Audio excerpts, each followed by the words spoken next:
ہم رات کے اندھیرے میں بچوں کے کمروں میں زیرو کا بلب آن کر دیتے ہیں تاکہ وہ اندھیرے میں خوفزدہ نہ ہوں۔ اس طرح اذان مغرب کے ہوتے ہوئے لانج یا گھروں کے باہر کھیلنے والے بچوں کو گھروں میں بلایا جاتا ہے۔ پھر ہم بچوں کے ہاتھ میں موبائل کیوں تھما دیتے ہیں؟ کیا یہ خطرناک بات نہیں؟ موبائل فون انٹرنیٹ سے جڑا ایک کمپیوٹر ہے اور بچوں کا تجسس انہیں گیمز اور سوشل میڈیا کی دنیا سے کہیں اور بھی پہنچا سکتا ہے، اور پھر ایسا نہ ہو کہ انہیں واپسی کا راستہ نہ ملے۔ بہتر یہی ہوگا کہ بچوں کو ہر چیز اپنی آنکھوں کے سامنے استعمال کرنے کی ترغیب دی جائے۔ آج کل والدین اپنے معمولات میں اس قدر محو ہو جاتے ہیں کہ بچوں پر دھیان دینا ضروری نہیں سمجھتے۔ کیا آپ کے پاس اتنا وقت ہے کہ ان کے ساتھ 2 سے 3 گھنٹے گزار سکیں؟ یا پھر اب آپ پیرنٹ سیف سرچ کنٹرول وغیرہ کی پابندیاں لگائیں گے؟ امریکہ کی تنظیم سیوی سائبر کڈز کا کہنا ہے کہ بچے خاص عمر کو پہنچ کر دوستوں کی مدد سے پابندیوں سے بچنے کے طریقے بھی سیکھ لیتے ہیں۔ آپ چاہے کسی بھی ٹیکنالوجی کا استعمال کر لیں، آپ کے بچے پھر بھی وہ مواد دیکھ لیں گے جس سے انہیں محفوظ رکھنے کی کوشش کرتے ہیں۔ سوشل جوڈو ایپ ایک ایسی ایپ ہے جو بچوں کو ان کی جاسوسی کے بغیر ان کے اسمارٹ فونز کی نگرانی کرنے کے قابل بناتی ہے۔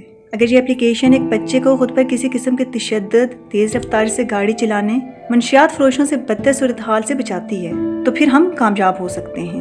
اس ایپ کو ایجاد کرنے والے ڈاکٹر فلپس ڈاکٹر میڈ کے نام سے معروف ہیں۔ انہوں نے یہ ایپ ایک دوست سمتھ، ایک کمپیوٹر سافٹ ویئر ڈیولپر کے ساتھ مل کر تخلیق کی۔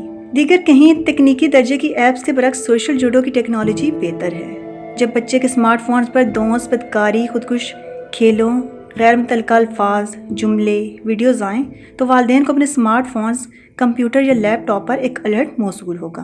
والدین کو ایسی دنیا میں ایک فطری فائدہ فراہم کرتی ہے جہاں بچوں کے لیے کوئی فائدہ موجود نہیں۔ یہ ایپ والدین کو خطرات بانپنے کے قابل اور بچوں کو غلط اور صحیح بات سکھانے میں مدد دیتی ہے۔ سوشل جوڈو ایک اہم ایپ ہے جو مارشل آرٹس کی طرح بچوں کا دفاع کرنا سکھاتی ہے۔ جب میری نوزائیدہ بیٹی نے بولنا ہی شروع نہیں کیا تھا تب بھی اسے یہ معلوم تھا کہ کون سا موبائل میرا ہے اور کون سا اس کے والد کا۔ دونوں موبائلز ایک جیسے تھے، لیکن میرے علاوہ کوئی میرا فون کو ہاتھ بھی لگاتا تو وہ چیخ اٹھتی تھی۔ اگر میں اپنا فون کسی اور کو تصویر دکھانے کی غرض سے بھی دیتی تو وہ شدید غصے میں آ جاتی تھی۔ اس کی چھوٹی سی دنیا میں میرا فون میرا اتنا ہی حصہ تھا جتنے میرے جوتے یا کپڑے، کیونکہ فون ہمیشہ میرے پاس ہی رہتا تھا، اور میری بیٹی میری چیزوں کے تحفظ کے معاملے میں خاصی حساس تھی۔ جب مجھے اس بات کا احساس ہوا تب میں نے سوچا کہ واقعی اب حقیقت ہے اسکرینز ہماری روزمرہ کی زندگی کا انتہائی اہم حصہ ہیں۔ حالانکہ میں موبائل کے استعمال میں کمی لانے کی بے انتہا کوشش کرتی ہوں، تاہم اس کے فوائد بھی ہیں۔ یہ مجھے راستہ بتانے میں انتہائی مددگار ہے۔ اس کے ذریعے میں سوشل میڈیا دیکھ سکتی ہوں، آن لائن کھانا منگوا سکتی ہوں اور کتابوں کے آڈیو ویژن وغیرہ سن سکتی ہوں۔ کیونکہ میری بیٹی کے نانا نانی ہم سے دور رہتے ہیں تو ان سے موبائل کے ذریعے رابطہ قائم رکھا جا سکتا ہے، اور یہ اب اس لیے بھی اہم ہو گیا ہے کہ کیونکہ لاک ڈاؤن اور سفری پابندیوں کے باعث میں اپنی والدہ سے سن 2019 کے بعد سے نہیں ملی۔ یہ چند ایسی باتیں ہیں جن کا ان دنوں زیادہ تر والدین کو سامنا کرنا پڑ رہا ہے۔ بچوں کی آن لائن کلاسز کی وجہ سے موبائل اور لیپ ٹاپ کا استعمال بڑھ گیا ہے اور بچے اسکرین پر زیادہ وقت گزار رہے ہیں۔ اس سے ان کی جسمانی اور دماغی صحت بھی متاثر ہو رہی ہے۔